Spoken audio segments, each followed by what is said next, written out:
kuah liat. Lama. Nanti tu duduk kuah pula. Tu memang sifat dia cepat masuk. Tapi kena buai air dulu. Jadi kita buai air dulu. Air dia jangan buai. Dakak dulu.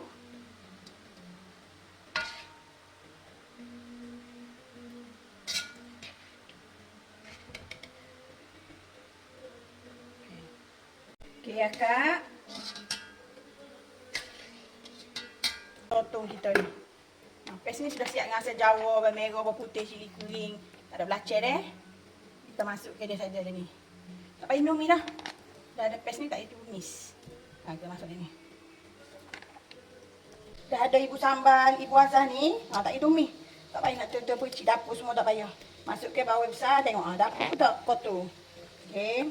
Cili merah kita dah iris. Okey. Kalau masak sambal saya nak buat kicap sikit sedap sikit ada kicap. Okey. Okey, tengok. Comel ke sambal tu.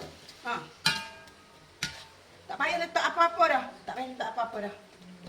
Ni kita masukkan sutu siap.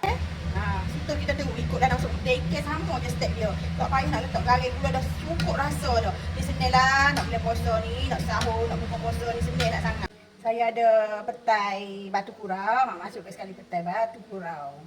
Okey, siap dah kita punya soto petai. Makan dengan nasi panas-panas. Sedap. Siap dah.